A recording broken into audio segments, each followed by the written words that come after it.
ইন্না ইয়াউমাল ফাসলি কানা মিকাতা, নিঃসন্দেহে বিচারের দিনটি পূর্ব থেকেই নির্ধারিত হয়েই আছে।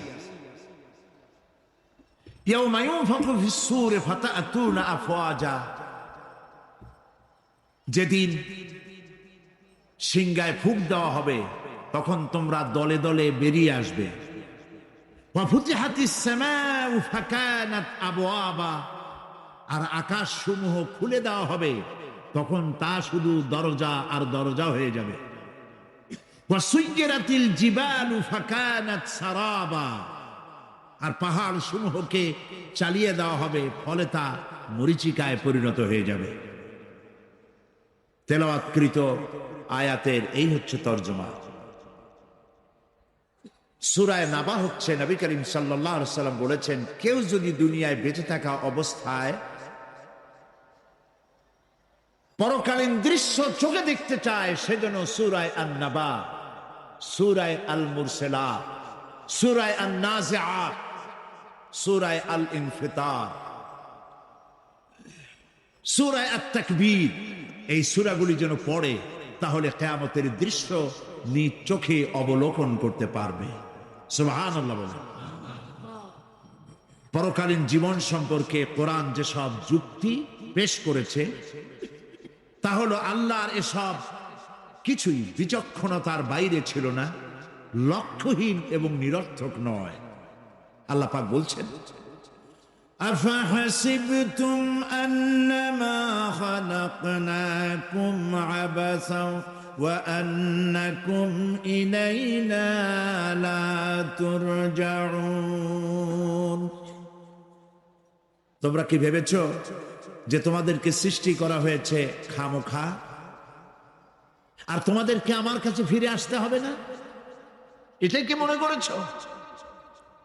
আল্লাহ রাব্বুল আলামিন কোরআনে কারীমের অন্যত্র বলেন, আয়াহসাবুল ইনসানু আইয়ুতরাকা সুদা, মানুষ কি ভেবেছে যে তাদেরকে নিরর্থক আমি সৃষ্টি করেছি? মোটেই না। وما خلقنا السماوات والأرض وما بينهما لاعبين, আল্লাহ পাক বলেন, এই আকাশ আর জমিন আর এর মধ্যবর্তী যা কিছু আমি সৃষ্টি করেছি, কোনোটাকে খেল তামাশার বিষয়বস্তু করে তৈরি করি নাই, নিরর্থক করে বানাই নাই। প্রত্যেকটি সৃষ্টির পেছনে বিচক্ষণতার দাবি হিসেবেই সৃষ্টি করা হয়েছে, বিরাট কারণ রয়েছে, খামোখা বানানো হয় নাই।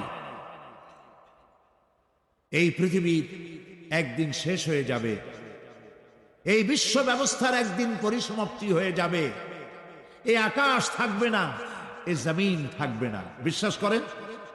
আর যারা জবাব দিলেন না, বিশ্বাস করেন? আকাশ, জমিন, এ মানব গোষ্ঠী কিছুই থাকবে না, একদিন সব শেষ হয়ে যাবে।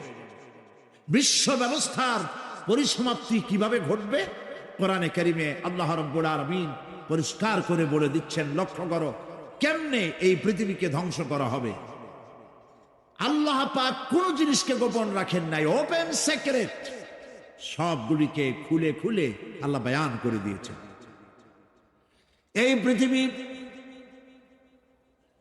আল্লাহ রাব্বুল আলামিন কেমনে ধ্বংস করবেন, কেমনে কিয়ামত হবে, বিশ্ব ব্যবস্থার পরিসমাপ্তি কেমনে হবে? আল্লাহ পাক কোরআনে কারিমে বলেন, ইযাস সামাউ ফাতারাত ওয়া ইযাল কাওয়াকিবু তাসারাত ওয়া ইযাল বিহারু ফুজ্জিরাত ওয়া ইযাল কুবুরু বু'সিরাত। ইযাস সামাউ ফাতারাত, আকাশসমূহ বিদীর্ণ হয়ে যাবে, দীর্ণ বিদীর্ণ হয়ে যাবে। কাতাইয়িস সিজিল্লি লিল কুতুব, কিতাবের পৃষ্ঠা যেমন একটার উপরে একটা পড়ে, শুনতেছেন কথা? বইয়ের পাতা যেমন একটার উপরে একটা পড়ে, এভাবে উল্টাতে থাকলে অনুরূপ ভাবে আকাশ সমূহ একটার পর একটা বইয়ের পাতার মতো পড়ে ভেঙ্গে চুরে চুরমার হয়ে যাবে। সুবহানাল্লাহ। ওয়াইদাল কাওয়াকিবু ইনতাসারাত, সমস্ত তারকাগুলি বিক্ষিপ্ত হয়ে পড়তে থাকবে। তারকা, আপনারা কি মনে করেন নাকি যে তারকাগুলি আতশবাজি যেমন ফুটকে ফুটকে ওঠে, ওই রকম কতগুলি ছিটকে ছিটকে পড়বে, চোখে দেখা যাবে, মাটির সাথে কিছুই পড়বে না, এরকম মনে করেন নাকি? তারকা সম্পর্কে আপনাদের ধারণা কি? বিশাল তারকা, কত তারকা! সমুদ্রের বেলাভূমিতে দাঁড়িয়ে বালুকণাগুলি, সমুদ্রের বালুকণাগুলি গোনা যদি সম্ভব হয়, আল্লাহর আকাশে কত তারকা গুণে শেষ করা যাবে না। এ তারকা এতটুক নয়, যতটুক আপনি দেখেন, বিশাল তারকা। যে সূর্য পৃথিবীর চাইতে 13 লক্ষ গুণ বড়, এরকম 1.5 থেকে 2 অথবা 3 কোটি সূর্য খাইয়া পেটের মধ্যে হজম করতে পারে এমন হাজার হাজার বিলিয়ন বিলিয়ন তারকা আল্লাহ পাক গ্যালাক্সির মধ্যে পয়দা করে রেখেছেন। এগুলি যখন ছিটকে পড়তে থাকবে পৃথিবীর উপরে, ওয়াইদাল কাওয়াকিবু ইনতাসারাত, সমস্ত তারকাগুলি বিক্ষিপ্ত হয়ে পড়তে থাকবে। ওয়াইদাল বিহারু ফুজ্জিরাত, সমুদ্রগুলি দীর্ণ বিদীর্ণ হয়ে যাবে, সমুদ্রের পানিগুলি নিঃশেষিত হয়ে যাবে, তলদেশ ফেটে যাবে এবং তলদেশ থেকে অগ্নি উদ্গীরণ হতে থাকবে, সমুদ্রের তলদেশ থেকে। বিশ্বাস করেন? এই মাটির মধ্যে আছে না আগুন, পাথর পোড়াইয়া আলকাত্রার মতো লাভা বানাই দিতে পারে এমন প্রচন্ড উত্তপ্ত আগুন রয়েছে মাটির ভেতরে। সমুদ্রের পানি সমূহ নিঃশেষিত হয়ে যাবে, দীর্ণ বিদীর্ণ হবে, সেখানে আগুন জ্বলতে থাকবে। কি ভয়াবহ দৃশ্য হবে! আর কবরের মধ্যে যা কিছু আছে, কবরগুলি তা উদ্গীরণ করে দেবে। অন্য সূরার মধ্যে আল্লাহ পাক বলছেন, ইদাশ শামসু কুমিরাত ওয়া ইদান নুজুমুন কাদারাত ওয়া ইদাল জিবালু সুয়িরাত, যখন সূর্যকে ঢেকে দেওয়া হবে, বিশাল সূর্যটা হারায় যাবে, আর তারকাগুলো বিপর্যস্ত হয়ে যাবে, পাহাড়গুলিকে চালিয়ে দেওয়া হবে। فَإِذَا النُّجُومُ طُمِسَتْ وَإِذَا السَّمَاءُ فُرِجَتْ وَإِذَا الْجِبَالُ نُسِفَتْ, যখন তারকা স্থিমিত হয়ে যাবে, তারকাগুলিতে কোনো আলো থাকবে না, আসমান বিদীর্ণ হবে, পাহাড় সমূহ উড়িয়ে দেওয়া হবে। সুবহানাল্লাহ, পাহাড়গুলি উড়ায় দেওয়া হবে। অবস্থা লক্ষ্য করেন, আকাশ ভেঙে ভেঙে পড়তেছে, তারকাগুলি বিক্ষিপ্ত হয়ে পড়তেছে, সব সমুদ্রের পানি শেষ হয়ে গিয়েছে, সমুদ্রের তলদেশ ফেটে ফেটে অগ্নি উদ্গীরণ করে দিচ্ছে, সূর্য ঢাকা পড়ে গেছে। মহান আল্লাহ রাব্বুল আলামিন বলেন, শুধু সূর্য ঢাকা পড়বে না, মানুষেরা দেখতে পাবে فَإِذَا بَرِقَ الْبَصَرُ وَخَسَفَ الْقَمَرُ وَجُمِعَ الشَّمْسُ وَالْقَمَرُ, যখন চক্ষু বিস্ফারিত হবে, মানুষের চোখগুলি ছানা বড় হয়ে যাবে, এই দৃশ্য দেখে চাঁদে আলো নাই, সূর্যতে আলো নাই, চাঁদ আর সূর্য দুটি একাকার হয়ে যাবে। আল্লাহ পাক বলছেন, ওয়া হুমিলাতিল আরদু ওয়াল জিবালু ফাদুক্কাতা দাক্কাতান ওয়াহিদা, জমিন আর পাহাড়গুলোকে এর মধ্যে সংঘর্ষ বাঁধিয়ে দেওয়া হবে, পাহাড়গুলি উঁচু করে মাটির উপরে আছাড় মারা হবে, একই আঘাতে পাহাড়গুলি চূর্ণ বিচূর্ণ হয়ে যাবে। সুবহানাল্লাহ। এই কথার মধ্যে কোন ভুল আছে? কেবলমাত্র কাফের, বেঈমান, তাদের কলিজায় এ কথা ভয়ের সৃষ্টি না করতে পারে। ইমানদারদের কলিজা ফেটে যাওয়ার কথা। আর আল্লাহ পাক বলছেন, এতে কোনো সন্দেহ নাই, আকাশ একটার পর একটা ভেঙে চুরে চুরমার হয়ে পড়তে থাকবে, তারকাসমূহ বিক্ষিপ্ত হয়ে পড়বে, দরিয়া দীর্ণ বিদীর্ণ হয়ে যাবে, চন্দ্র আর সূর্য ধাক্কা লেগে একাকার হয়ে যাবে, চাঁদে আলো নাই, সূর্যে আলো নাই, অন্ধকার এক বিভীষিকাময় পূর্ণ হয়ে যাবে গোটা বিশ্ব। পাহাড়গুলো উঁচু করে মাটির উপরে আছাড় করা হবে, এক ধাক্কায় পাহাড়গুলো ভেঙে চুরে চুরমার হয়ে যাবে। সুবহানাল্লাহ। এই অবস্থা যখন, এই ভয়ঙ্কর পরিস্থিতি যারা লক্ষ্য করবে, আল্লাহ রাব্বুল আলামিন বলেন, মানুষেরা ভয় অস্থির হয়ে দৌড়াদৌড়ি আরম্ভ করবে। ইয়াকুলুল ইনসানু ইয়াউমাইদিন আইনাল মাফার। মানুষেরা পাগলের মতো শুধু দৌড়াদৌড়ি করবে আর বলবে, পালাবো কোথায়, ভাগবো কোথায়, কোথায় যাব? আল্লাহ রাব্বুল আলামিন জবাবে বলেন, কাল্লা লা ওয়াজারা ইলা রাব্বিকা ইয়াউমাইদিনিল মুস্তাকার। কখনই নয়, ভাগবার জায়গা নাই, পালাবার জায়গা নাই। আল্লাহ রাব্বুল আলামিনের আশ্রয় ছাড়া কোনো আশ্রয় নাই। এই বিভীষিকাময় দৃশ্য হয়ে যাবে, সব মরে যাবে, কেউ বাঁচবে না। মালাকুল মউতকে আল্লাহ পাক জিজ্ঞেস করবেন, কে এখন বেঁচে আছে আর কারা বেঁচে আছে? তিনি বলবেন, হযরত জিবরাইল, হযরত মিকাইল, হযরত ইসরাফিল। আল্লাহ পাক নির্দেশ করবেন, এদের জান কবজ করো। ইসরাফিল, মিকাইল জান কবজ হবে। হযরত জিবরাইল আমিন শাদীদুল কুওয়া, প্রচন্ড ক্ষমতা আল্লাহ তাকে দান করেছেন। সুবহানাল্লাহ বলে। দুনিয়ার সব নবীদের কাছে বাণী বহন করে নিয়ে আসছেন পূর্ণ অথেন্টিসিটির সাথে। সুবহানাল্লাহ। আল্লাহ পাক যাকে বলেছেন রূহুল আমিন। নবী করিম সাল্লাল্লাহু আলাইহি সাল্লামের মেরাজের রাত্রে যে কথা বলা হয়েছে, ওয়ালাকাদ রাহু বিল উফুকিল মুবিন, পশ্চিম দিক বলয় তিনি যে দেখতে পেয়েছিলেন, তাফসীর বলছে হযরতে জিবরাইলের পূর্ণ আকৃতিতে নবী করিম সাল্লাল্লাহু আলাইহি সাল্লাম তাকে দেখতে পেয়েছিলেন। হযরতে জিবরাইল যখন দুনিয়া আসেন, কোন কোন কিতাবে লেখা হয়েছে 600 ডানা আছে তার, দুই ঝাপটায় আকাশ থেকে জমিনে চলে আসেন। সুবহানাল্লাহ। হযরতে জিবরাইলকে আল্লাহ পাক বলবেন, তাকে মওত দাও। হযরতে জিবরাইল বিদায় হয়ে যাবে। আল্লাহ প্রশ্ন করবেন, এখন আর কে বাকি?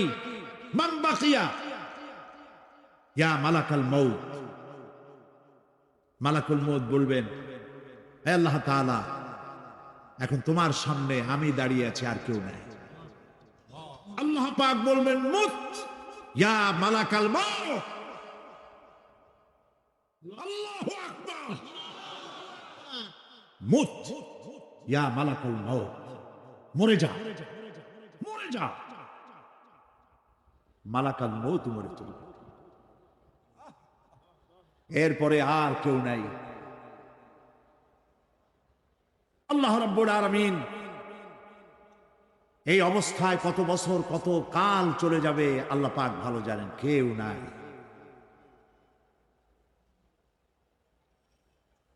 আজকের রাজত্ব কার? আল্লাহ প্রশ্ন করবেন, আজকের রাজত্ব কার? আল্লাহ পাক আওয়াজ দিবেন, বলবেন, আজকের রাজত্ব কার? কোন জবাব নাই, আকাশের নাই, জমিনের নাই, আকাশও তো নাই, কারো কোনো জবাব নাই। আল্লাহ পাক বলবেন, লিল্লাহি ওয়াহিদুল কাহ্হার। আজ একমাত্র রাজত্ব হচ্ছে পরাক্রমশালী আল্লাহ রাব্বুল আলামিনের। আল্লাহ পাক বলবেন, ইয়া দুনিয়া আইনা সুজারুকি, হে পৃথিবী, তোর গাছগুলা কই? ইয়া দুনিয়া আইনা জিবালু কি? হে পৃথিবী, তোর পাহাড়গুলা কই? আইনাল জব্বারিন, স্বৈরাচারেরা কোথায়? কারো কোনো জবাব হবে না। আল্লাহ পাক এরপরে আবার মানুষগুলিকে চিন্তা করবে, সুবহানাল্লাহ, ওয়া ইযাল কুবুরু বু'থিরাত, যা কিছু মাটির মধ্যে লুক্কায়িত ছিল সবগুলি আল্লাহ পাক বের করে নিয়ে আসবে। হাসরের ময়দান হবে, উপস্থিত হবে সমস্ত মানুষ। কেউ পলায় থাকতে পারবে না কোথাও। কুমিরে যারে খাইছে, বাঘে যারে খেয়েছে, আগুনে যারে পোড়াইছে, পানিতে যে পচে গেছে, পোকামাকড়ে যারে খেয়েছে, কোনো পথ নাই। সবাই আল্লাহর দরবারে উঠবে। পায়ে জুতা নাই, মাথায় কাপড় নাই, পরনে কোনো কাপড় চোপড় নাই, উলঙ্গ উলাঙ্গিনী। উম্মুল মুমিনিন হযরতে আয়েশা সিদ্দিকা রাদিয়াল্লাহু তাআলা আনহা নবী করিম সাল্লাল্লাহু আলাইহি ওয়াসাল্লামের জবান মোবারকে এটা শুনে কেঁদে ফেললেন। বললেন, ইয়া রাসূলুল্লাহ, আমারও কি সেই অবস্থা হবে? তিনি বললেন, হ্যাঁ। উম্মুল মুমিনিন বললেন, ইয়া রাসূলুল্লাহ, তখন কি আমার শরম হবে না? আল্লাহর নবী বললেন, কিয়ামতের এই বিভীষিকাময় দৃশ্য দেখে মানুষ মানুষের দিকে তাকাবার কোনো হুঁশ থাকবে না। সব মানুষ উপরের দিকে তাকায় থাকবে, নিচে তাকাবার কারো কোনো ক্ষমতা থাকবে না। মানুষ অস্থির হয়ে যাবে। সেই হাসরের ময়দান, বিচারক আল্লাহ রাব্বুল আলামিন প্রত্যেকটি মানুষকে তার কৃতকর্মের জন্য হিসাব দিতে হবে। আল্লাহ রাব্বুল আলামিন বলেন, পরকালীন জীবনের ব্যবস্থাপনাটা কেমনে হবে শোনো। ইন্নাস সামআ ওয়াল বাসারা ওয়াল ফুআদা কুল্লু উলাইকা কানা আনহু মাসউলা। কিয়ামতের দিন প্রত্যেকটি মানুষকে তার শ্রবণ সম্পর্কে, তার দৃষ্টি সম্পর্কে, আর অন্তঃকরণের কল্পনা সম্পর্কে প্রত্যেকটি ব্যাপারে আল্লাহ পাক জিজ্ঞাসা করবে। কান দিয়েছিলাম, কি শুনেছো? যা শুনছো তা আমল করেছো কিনা? আমার নিষেধ করা জিনিসগুলি শুনছো নাকি? কান, কানের জবাব দিতে হবে। কান আল্লাহ পাক দিয়েছেন, সুবহানাল্লাহ, আল্লাহ পাক দিয়েছেন কান।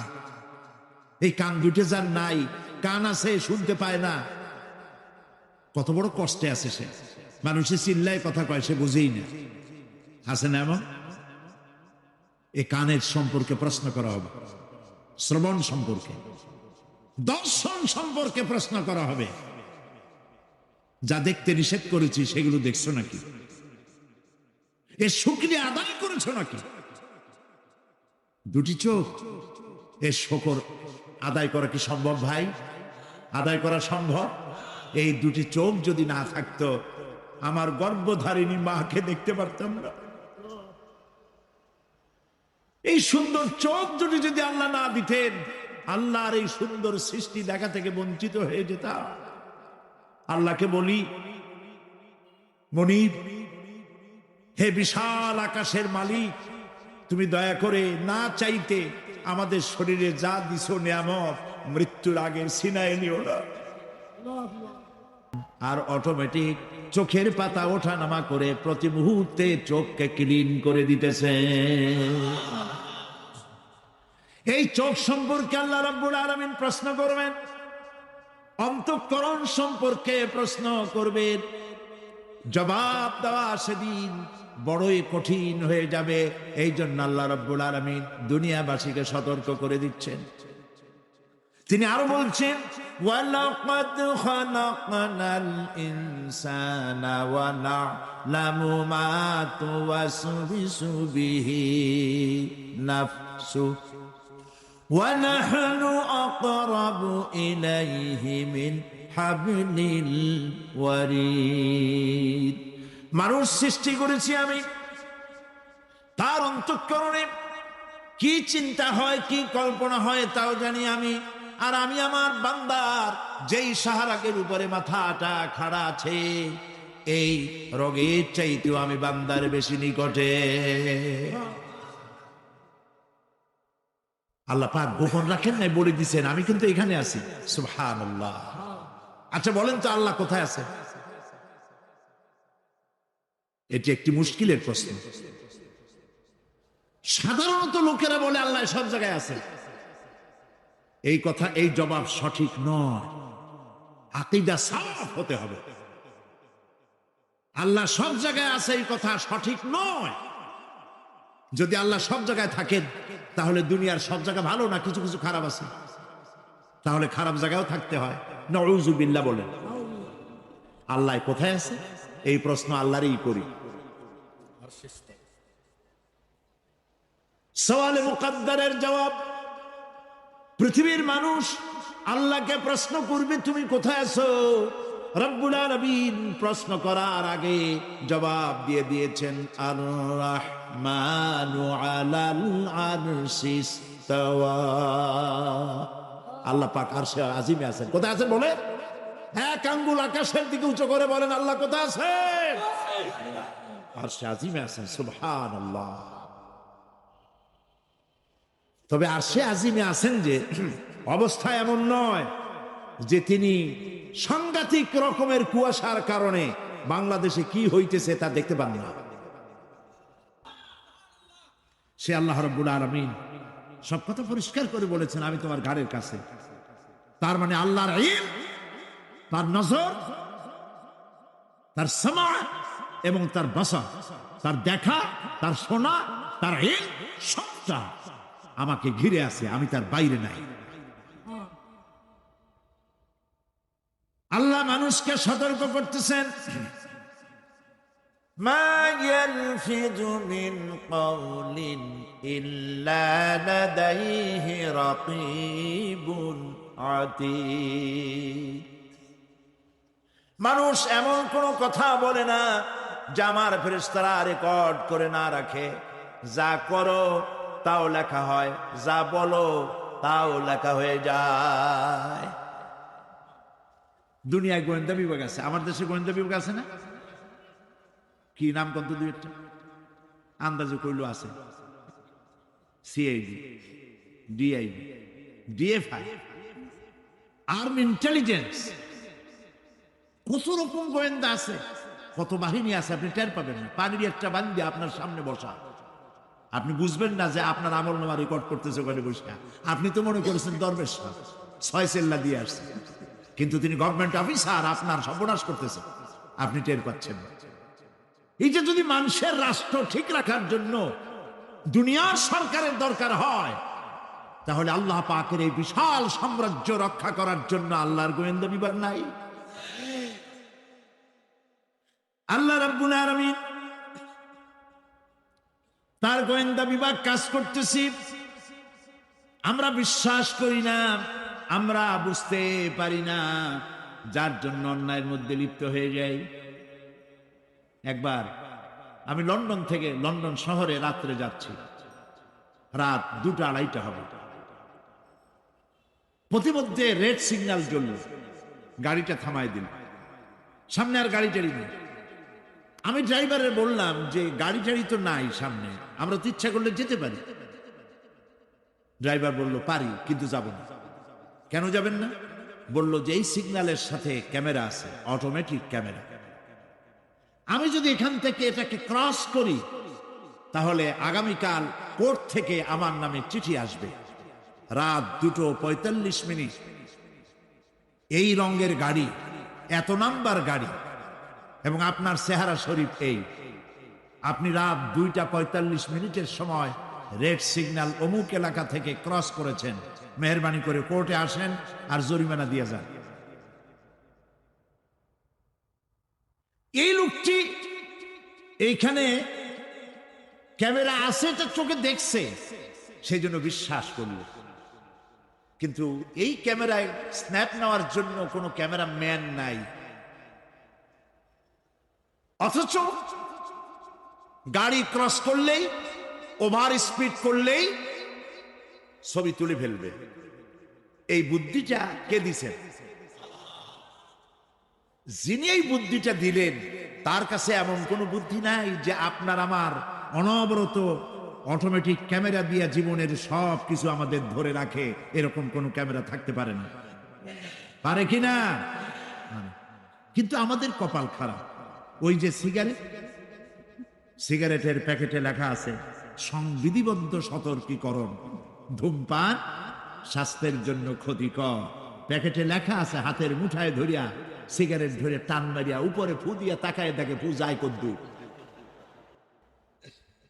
ওইখানে ক্যামেরার সাথে কোনো মানুষ নাই, ক্যামেরা আছে তাই বিশ্বাস করে, কিন্তু আল্লাহর ক্যামেরাগুলি চোখে দেখে না। ওখানে যেমন রেড বর্ডার আছে, আল্লাহ রাব্বুল আলামিন জীবনের প্রত্যেকটি মোড়ে মোড়ে রেড বর্ডার লাগায় দিয়েছেন। জেনা করো না, একটি রেড সিগন্যাল। মদ পান করো না, আরেকটি রেড সিগন্যাল। মিথ্যা কথা বলো না, আরেকটি রেড সিগন্যাল। অহংকার করো না, আরেকটি রেড সিগন্যাল। বউকে বেপর্দা করো না, আরেকটি রেড সিগন্যাল। সুদ খেও না, ঘুষ খেও না, আরেকটি রেড সিগন্যাল। অসংখ্য রেড সিগন্যাল দিয়ে আল্লাহ পাক বলছেন তিলকা হুদুদুল্লাহ, এই হচ্ছে আল্লাহর বর্ডার, ফালা তাতাদুহা, অতএব আল্লাহর বর্ডারকে ক্রস করো না। কে নিষেধ করেছেন? কে নিষেধ করেছেন? মানুষেরা বিশ্বাস করে।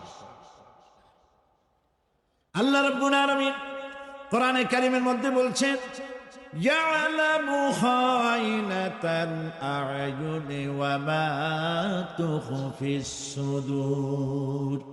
তোমার কথাগুলি রেকর্ড হয়, তোমার কাজগুলি রেকর্ড হয়, এমনকি তোমার মনের ভিতরে যে কল্পনা হয় সেগুলো রেকর্ড হয়। আর চোখে কি লুকোচুরি খেলে আল্লাহ তাও জানতে পারে। সানগ্লাস পরে চোখের ফাঁক দিয়া কারে দেখো, কেউ টের পায় না। টের পায় কে? জোরে বলেন আল্লাহ। মহান আল্লাহ রাব্বুল আলামিন বলেন কোন গুনার কাজ করে, কোন সামান্যতম গুনার কাজ করেও এড়াতে পারবে না, এবং সামান্যতম ভালো কাজ করলেও তার পুরস্কার থেকে মাহরুম হবে না। আল্লাহ পাক বলেন ওয়া ইন কানা মিসকালা হাববাতিন মিন খারদালিন আতাইনা বিহা ওয়া কাফা বিনা হাসিবিন। একটি সরিষা পরিমাণ আমলকেও আল্লাহ পাক কিয়ামতে হাজির করবেন। হিসাব নেওয়ার জন্য আল্লাহ পাক বলেন আমি যথেষ্ট। সুবহানাল্লাহ। হিসাব নেওয়ার জন্য আল্লাহ পাক যথেষ্ট। হযরত ওমর রাদিয়াল্লাহু তাআলা আনহু আমিরুল মুমিনিন, খলিফাতুল মুসলিমিন হযরত ওমর ইবনুল খাত্তাব বলেন রাদিয়াল্লাহু তাআলা আনহু। সুবহানাল্লাহ। কোথা থেকে আল্লাহ কোথায় নিয়ে গেছেন? নবীকে হত্যা করতে আসছিলেন, আর আল্লাহ তারে কোথায় নিয়ে গেছেন? সুবহানাল্লাহ। নবীজি বলেছেন লা নবিয়্যা বাদি ওয়ালা রাসূলা, আমার পরে নবীও হবে না, রাসূল হবে না। যদি কেউ নবী বা রাসূল হইতো, কে হইতো? ওমরে আল্লাহ নবী বানাই দিতেন। সুবহানাল্লাহ। সেই ওমরের কতটুকু জানি আমরা? অনেক কিছুই জানি। হযরত ওমর রাদিয়াল্লাহু তাআলা অন্ধকার রাত্রে একদিকে যাচ্ছিলেন, পেছনে কিছু লোক ছিল। হঠাৎ করে তিনি প্রশ্ন করলেন, আচ্ছা তোমাদের মধ্যে কেউ কি বলতে পারো কোরআনে কারীমের মধ্যে সবথেকে হতাশাব্যঞ্জক আয়াত কোনটি? অন্ধকারের ভেতরে একজনে জবাব দিলেন ফামান ইয়ামাল মিসকালা যাররাতিন খায়রান ইয়ারাহ ওয়া মান ইয়ামাল মিসকালা যাররাতিন শাররান ইয়ারাহ। এর অর্থ হলো যদি কেউ যারা পরিমাণ সরিষা পরিমাণ ভালো কাজ করে কিয়ামতে সেটা দেখতে পাবে, আর যদি সামান্য সরিষা পরিমাণ গুনার কাজও করে, খারাপ কাজ করে, সেটা দেখতে পাবে। এই আয়াতটি যখন নাজিল হয়, লা তাকনাতু মির রাহমাতিল্লাহ, আল্লাহর রহমত থেকে, দয়া থেকে নিরাশ হয়ে যেও না, হতাশ হয়ে যেও না। হযরত ওমর কাঁদতে কাঁদতে জিজ্ঞেস করলেন, তোমাদের মধ্যে আব্দুল্লাহ ইবনে মাসউদ আছে নাকি? হযরত আব্দুল্লাহ ইবনে মাসউদ বললেন, আমি তো বললাম, আমি জবাব দিলাম। সুবহানাল্লাহ। রাইসুল মুফাসসিরিন হযরত আব্দুল্লাহ ইবনে মাসউদ রাদিয়াল্লাহু তাআলা আনহু, তার পা খুব ছোট ছিল। হাদিস শরীফে এসেছে, সাহাবীরা তার পা দেখে একটু মুস্কি মুস্কি হাঁটতেছিল, এত ছোট পা। নবী করিম সাল্লাল্লাহু আলাইহি ওয়াসাল্লাম বললেন, আব্দুল্লাহ ইবনে মাসউদের পা ছোট দেখে হেসো না, কিয়ামতের দিন আব্দুল্লাহ ইবনে মাসউদের ছোট্ট পাটা উহুদ পাহাড়ের চাইতে ওজন বেশি হয়ে যাবে। সুবহানাল্লাহ, সুবহান। প্রিয় ভাই সব, এই হচ্ছে নবী করিম সাল্লাল্লাহু আলাইহি ওয়াসাল্লাম। তিনি মানুষের সামনে এসব কথাগুলি পরিষ্কার করে বলে দিয়েছেন। সেদিন কোন উপায় থাকবে না, সেই কিয়ামতের মাঠ। واتقوا يوما لا تجزي نفس عن نفس شيئا ولا يقبل منها شفاعة ولا يؤخذ منها عدل ولا هم ينصرون। সেদিন কেউ কারো সাহায্যে এগিয়ে আসবে না। প্রিয় ভাই সব, অসহায়, এর ইংরেজি হচ্ছে হেল্পলেস। এই পৃথিবীতে আক্ষরিক অর্থে কোনো মানুষ হেল্পলেস হয় না, অসহায় হয় না। কেউ না কেউ সহায় হয়েই যায়, হয় স্বামী, না হয় পিতা, না হয় ছেলে, না হয় মেয়ে, না হয় আত্মীয়, না হয় সরকার। কেউ না কেউ সহায় হয়েই যায়। একেবারে হেল্পলেস এটা পৃথিবীতে হয় না। অসহায় কারে বলে? কিয়ামতের মাঠে মানুষ তা টের পাবে। আল্লাহ তাআলা কিয়ামতের দিন তুমি আমাদেরকে অসহায় করে দিও না। কিয়ামতের দিন তুমি আমাদের জন্য সহায় হয়ে যেও। আল্লাহ পাক বলছেন, সেদিন তুমি ভয় করো, যেদিন কেউ কারো সাহায্যে এগিয়ে আসবে না, কারো পক্ষে কোনো সুপারিশ গ্রহণ করা হবে না, কারো কাছ থেকে কোনো বিনিময় গ্রহণ করা হবে না, কাউকে কোনো সাহায্য করা হবে না। ইন্না লিল্লাহি ওয়া ইন্না ইলাইহি রাজিউন। আল্লাহ রাব্বুল আলামিন বলেন, লান তানফাকুম আরহামাকুম ওয়ালা আওলাদুকুম ইয়াউমাল কিয়ামা। কিয়ামতের দিন তোমাদের আত্মীয় স্বজন, তোমাদের সন্তান সন্ততি তোমাদের জন্য কিছু মাত্র কাজে লাগবে না।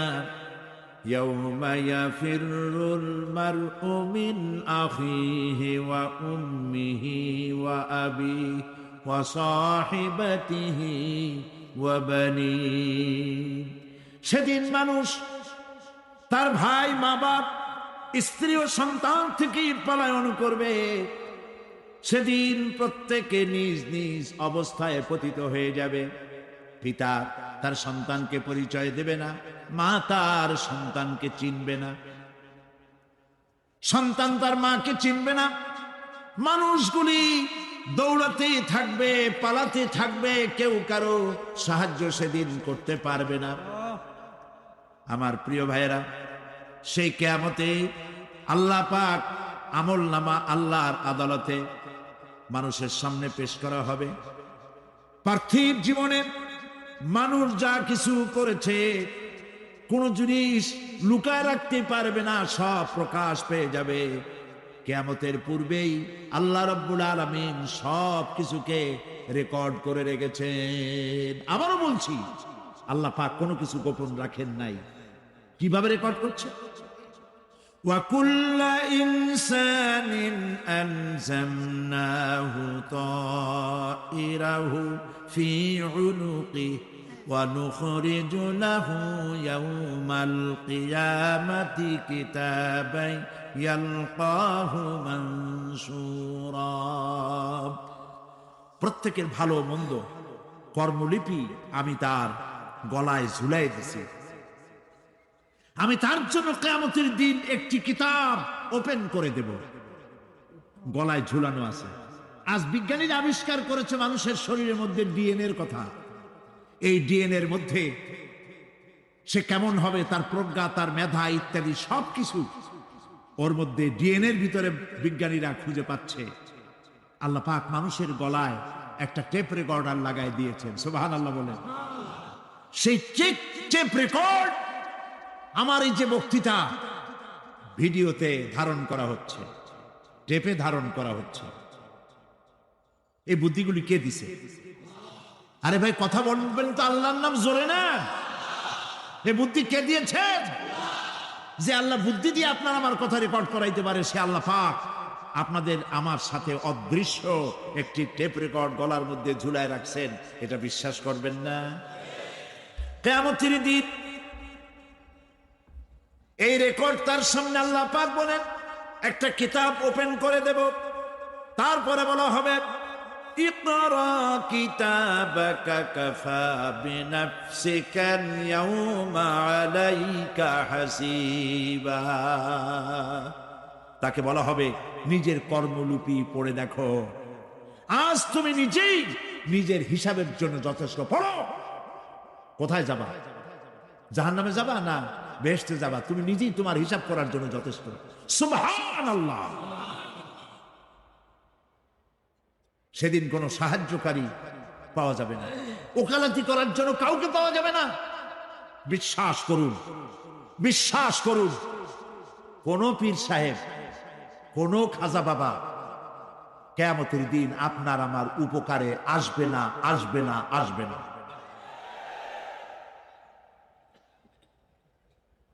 আমল ভালো হবে, আল্লাহ ক্ষমা করবে। আমল ভালো নাই, পীর সাহেবরা কিচ্ছু করতে পারবেন না।